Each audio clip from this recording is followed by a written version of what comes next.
Hi everyone, I'm Inga Thordar and it's my absolute pleasure to chair this keynote session today. Sustainable business practices are fast becoming one of the most important strategies for all companies. It will in many cases require fundamental change in thinking, operations, and priorities, and of course it will require innovation. It's an area that our keynote speaker has great expertise on. So without further ado, please welcome Paul Meissner, who is the Vice President, Global Innovation Policy and Communications at Amazon. Over to you, Paul. Thank you, Inga, very much, and thanks for having me. It's an important conversation, so I look forward to sharing some thoughts with you initially and then to a one-on-one conversation with you subsequently. I'm going to make the case that companies can and should help confront humankind's greatest challenges, and that corporate culture, company culture, will affect their success in helping confront these challenges. Now, oftentimes when we think of global challenges such as climate change, we think that this is a province of governments and that governments should come together and lead us to solutions. And there are some success stories with this. I remember well within my lifetime, there was discovered in the late 70s and early 80s that there was a depletion of atmospheric ozone, and in particular, a growing hole in the ozone layer that protects us from harmful ultraviolet radiation from the sun. And so with some alarm, we were discovering that the hole was growing, and it was a result of the use of a particular kind of a chemical that pulled together global communities. The international community came together, nations came together, and in 1987 agreed to something called the Montreal Protocol.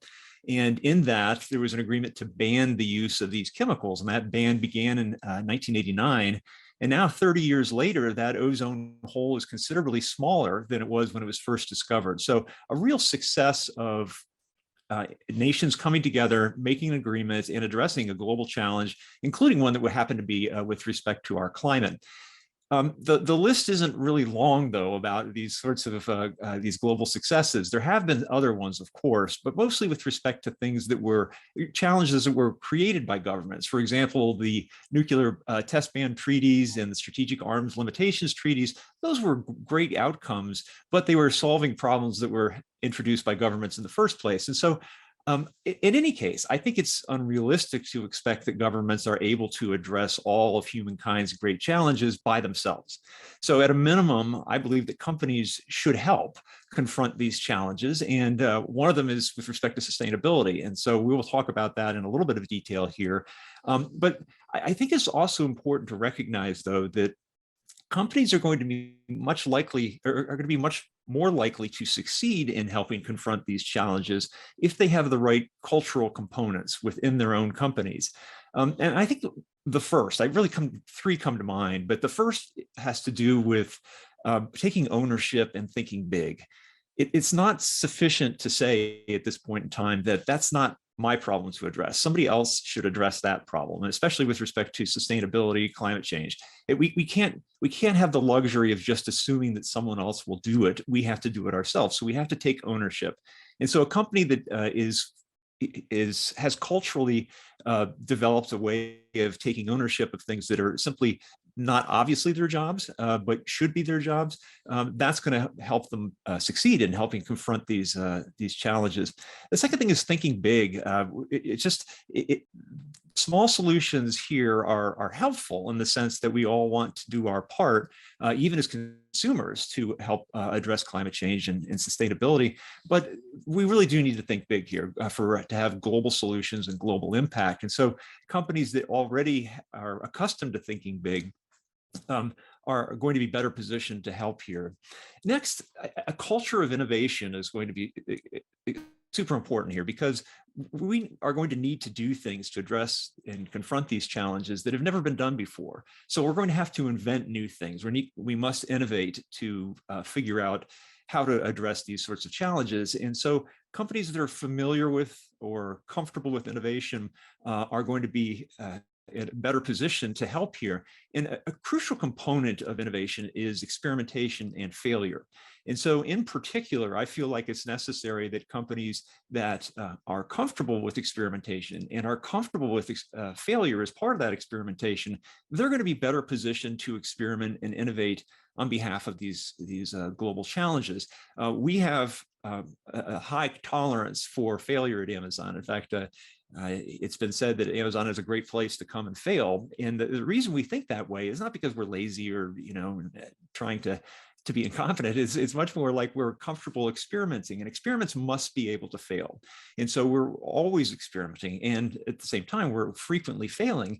And that works. That's sustainable over a long period of time, precisely because we're always doing it. If we just tried this occasionally, that would not be a sustainable model for innovation.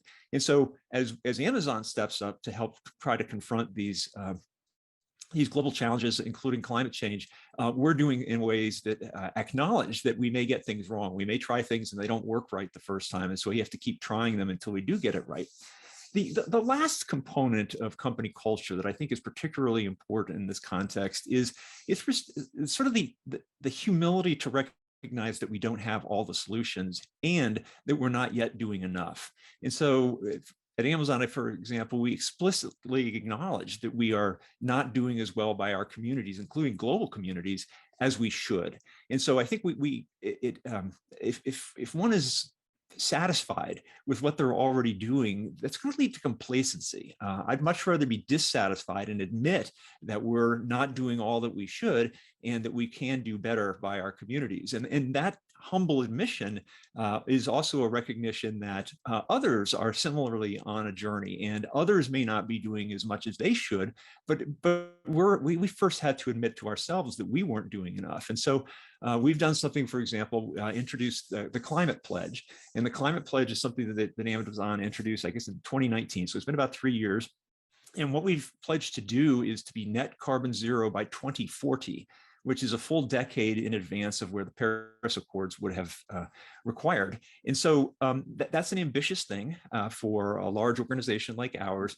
But one of the cool aspects of the Climate Pledge is that we opened it up for others to join. So it wasn't going to be exclusively an Amazon thing. This is a humble recognition that we can't do it alone, that we need to collaborate with others.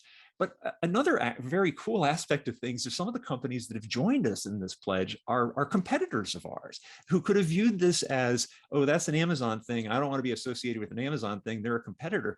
They said, no, this is too important of an issue. We have to get this right, and we're going to be willing to work with our competitors on this sort of a thing. And so we have over 200 co-signatories. I think they come from about 24 industries and about 24 different countries around the world. And so we're really excited to be sharing in this, and that's going to be important to to confront these global challenges, simply because even at our scale, which is we're about 1.5 million employees these days, even at our scale, we can't do this alone. We know that. And so taking ownership, thinking big, experimenting, being willing to fail, to innovate, to confront these challenges, and also to have the humble recognition that none of us can do this alone. I think these are components of company culture that will lead to greater success for companies who want to help society and humankind confront these challenges. And so, Inga, I'm looking forward to your questions and in our conversation. If you could come back in, that'd be great.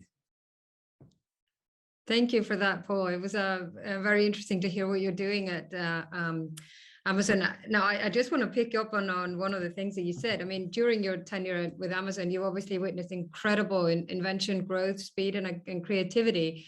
But as you mentioned, you've also seen firsthand how the company took calculated risks and failed, and was comfortable with that. But I mean, how have the sort of Amazon's leadership principles served as a guide for the company during those transitions?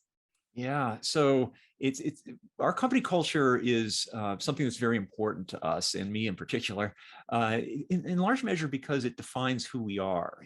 You can define a company by its assets, by its brands, by its products and services, by its employees, the investment that's been made in the company. I mean, there are all sorts of ways to define what a company is. I think the most important component of a company's personality, of its existence, is its culture.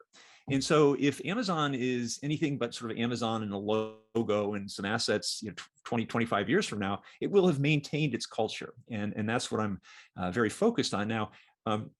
We developed this culture over time. So I joined the company in late 1999, early 2000, and It was about 5 years later, we recognized that we had our own kind of a culture. It was peculiar. It was different from the other places we had worked in our careers up to that point.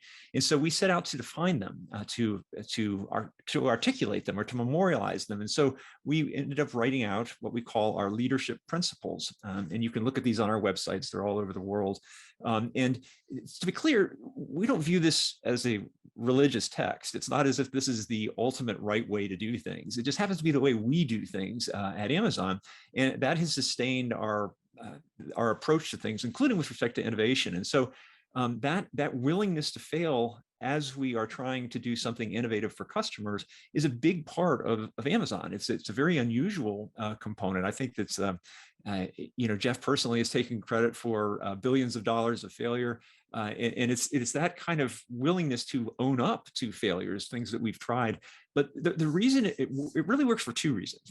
One is that it's very clearly part of our culture. So we're not worried about failure as we're experimenting, simply because we know that that's at least accepted, but it might also be expected that we would be trying so hard that occasionally we will fail.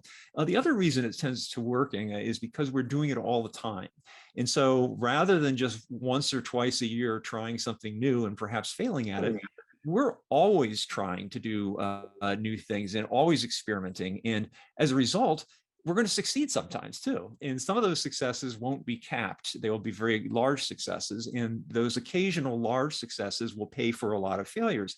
And so I think one of the mistakes that a lot of very successful companies make is to be happy and complacent or comfortable, let's say, with the product or service they're providing their customers. Customers are happy, company employees are happy, investors are happy, management's happy, everybody's happy.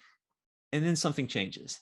And the change drives a panic. Suddenly we need to do something and invent something that will replace this great product or service that we've been providing for years. Now, companies that aren't doing well don't get comfortable that way. So they're probably trying much harder and are very comfortable trying and experimenting all the time. We are always trying and experimenting. And so the message, I think, is to not wait, to try to innovate now, including with respect to confronting these challenges to humankind. Yeah, that sort of sense of innovation, constantly innovating, and obviously sort of behind the mantra of like that every day is day one at sort of Amazon. Not to put you too much on the spot here, Paul, but what is it that truly inspires you? I mean, what is it that gets you up in the morning with a sense of meaning and purpose? Yeah, thanks, Inga. It's been pretty consistent for me over all these years, and that is that customers, whatever kind of customer they are, they can be consumers like you and me, they can be developers, they can be large corporations, they can be sellers, they can be creators of Hollywood movies and all this. Customers are always dissatisfied. No matter how well you do for them, what great product or service you provide them, they very soon will be dissatisfied with it. They want more. And so they are always raising the bar.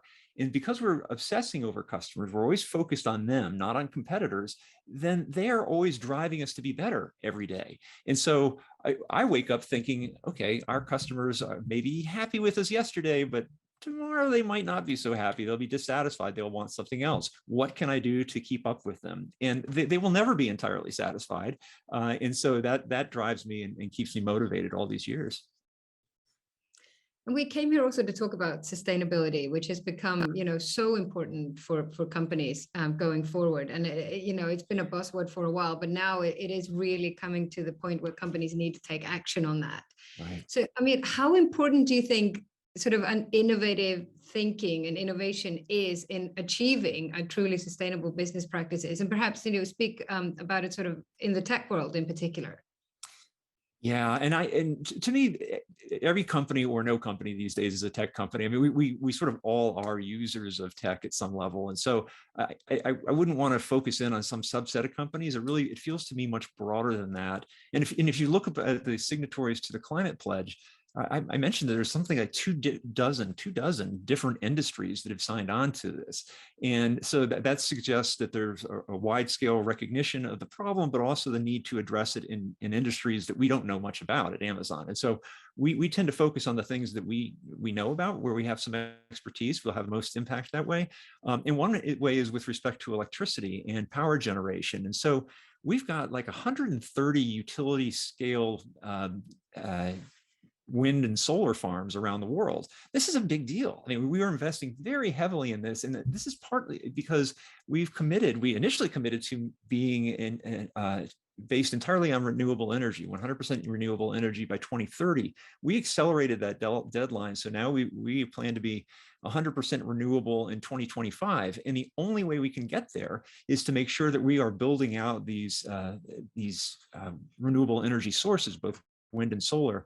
And so at the same time, we're putting solar in our own facilities. We are also putting solar and wind into the electric grid. And so this is one way we are innovating and trying to do something that hadn't been done before. And we currently, and since, I guess it's been since 2020, we are currently the largest private purchaser of renewable energy in the world. And we don't see that slowing down at all. That really is the way we are focused in getting towards that commitment to ourselves of by 2025 running the entire company on renewable sources. And so it's that kind of thinking big, taking ownership and innovating that is going to be necessary. And so we really do think that other companies who have their own areas of expertise can do the same sorts of things, but in different areas. I mean, that's a really sort of concrete examples of an action that is being taken to kind of meet your goals that you've set yourself. I mean, what would your advice be to companies around taking some, the sustainability goals from intention to an actual impact? Yeah, not wait till tomorrow. I mean, there's a great temptation to do two things with respect to these kinds of global humankind challenges. One is to say, let somebody else do it, or I'm not good enough at this. I'm going to let them do it. I hope they'll do it, and maybe they will, maybe they won't. But don't do that. Take ownership of it. Really, say that we can do something at least. The other thing is the timing of it. It's way too easy to look at global challenges, especially ones that are measured in decades, and say, okay, well, maybe I'll be better at that tomorrow or next week or next year or next decade. No, start today. Really, really start today. We have a saying at Amazon when we are thinking about launching a new product or service. We could always envision launching the new product or service later with more features or more improved. But then we're delaying the delivery of that new product or service to customers. And so we have a concept called the minimally lovable product. We want whatever product or service that we release to customers to be lovable, but we want it to be minimally so we get it out to them quickly and then improve on that over time. But it has to be lovable enough to start with, and then allow us to improve over time. The same sort of thinking goes into addressing these humankind challenges. Do not wait. Let's get out there and do what we can. And the fact that we've got, as I say, these 130 plus utility scale renewable energy projects going on around the world, we're not waiting. This is an urgent matter that needs to be addressed now. And we invite other companies not only to join the climate pledge, but also to think in their own realms of expertise what they could be doing now, as opposed to waiting until they get something that it might be perfect in the future when the clock is ticking. I mean, Amazon is obviously a very big company with quite a lot of resources, and therefore able to take maybe action quicker than many other companies. Is there anything in the sort of Amazon's approach that you believe other companies could replicate and use as a guide, maybe to tackle ESG issues at a different scales? What would that look like? Yeah, and so we recognize that we are big by a lot of different measures, and with that scale comes greater responsibility. So I don't think it's a binary thing that where you don't do anything until you get to a certain size and then you do everything. It's more like, okay, yeah, we get that we're bigger and we have a greater responsibility, but the smaller companies there can also do their part. And I'm not talking about a startup here. A startup, they're trying just to maintain their business and just get going. But at some point, when you're a medium-sized company, and certainly one of the larger companies, then the time is now to do something. And so my advice really is don't wait, and to be unafraid to innovate, to experiment. And I know that's hard because nobody likes to fail. No one wants to try something and admit that it didn't work. either to their colleagues, to their shareholders, to their boss. And so I really urge leadership of companies to lead in this area. And here's what I mean by this. It's one thing for employees to be very excited and innovative, and especially younger employees who really want to make a difference. That's great. And that's a really good thing for innovation that trickles up. But the cultural aspect of things needs to come from the top. There has to be a clear expectation that we as a company are going to try to do some things that aren't going to always work. Some will work, some won't. And that's just how we're going to do things at a company. And that's not something that can be bottom up. You can't just take on a project and maybe spend a lot of money on it and it doesn't work out, the experiment fails, and then try to explain to your boss that, well, I tried and we lost a lot of money, but that's okay. I was experimenting. This is good, right, boss? If the boss doesn't agree, that's a real problem for you as an employee, right? And so it's much better to get that sort of cultural direction from above. Now, it is true that we have these leadership principles, and I mentioned these to you before, Inga, and they are an articulation of our culture. And I distinctly remember when we wrote them down, it was a description of who we were. So it was a descriptive exercise, but immediately they became prescriptive in the sense that they now articulated to your fellow Amazonians, especially the newer ones, this is how we do things at this company. But I'm most proud that all these years, the focus has been on customer obsession. So that's really our focus. And as you can appreciate, obsession is a strong word in a commercial relationship, but we really do mean that. We are thinking all the time about how to take care of them. But last year, and I'm very proud of this, last year, almost exactly a year ago, we decided to adopt 2 new additional leadership principles that are aspirational. They both openly admit that we're not good enough. One is with respect to our treatment of employees. We set for ourselves a very high goal of becoming Earth's best employer, but we're very clearly not there yet. We have a lot of work to do, a lot of innovating to do, a lot of learning from others to do, and to get to that point. And so that's a very aspirational goal. It says we are not Earth's best employer right now. We want to be, but we're not there. The other one is with respect to these macro issues, our responsibilities to the communities in which we operate. And we've talked today a lot about sort of the global community and our role in these humankind level challenges, but we also have responsibilities to our very local communities. And for a company like ours, the spread around the world, we do touch our local communities in ways that may or may not be good. And so we need to be better for them every day. And so it's not like it's these aspirational things with respect to employees or the humankind's challenges replace customer obsession. We have to be able to do both. So we are going to remain customer obsessed as long as we're Amazon, but we also need to simultaneously do these other things.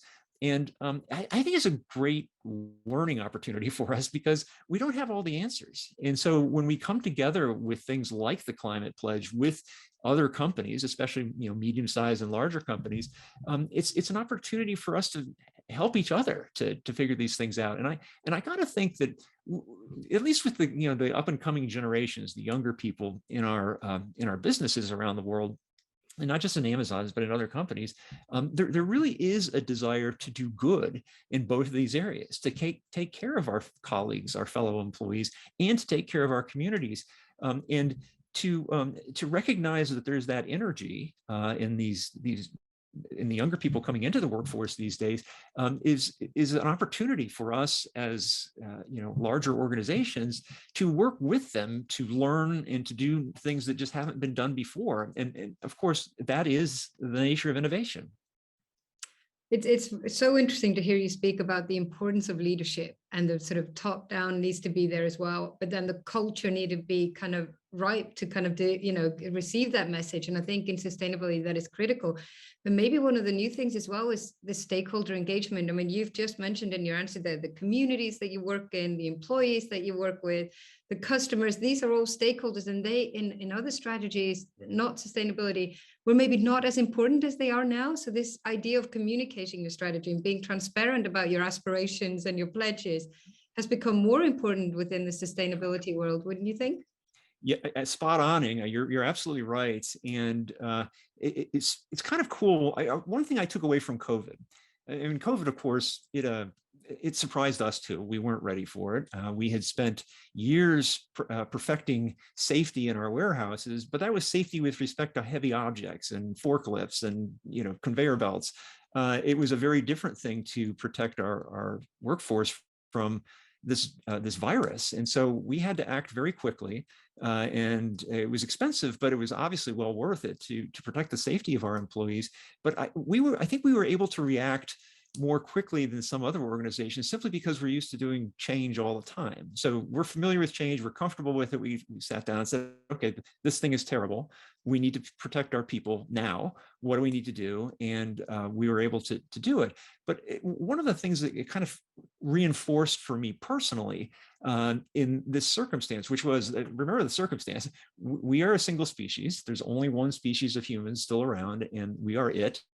And this virus is a species, and this virus was attacking exactly one other species, and that was us. So it was it against us. And when we all were saying things like we're all in this together, well, very literally we were. It was our species that was getting attacked. Oak trees and dogs were just fine. It was us.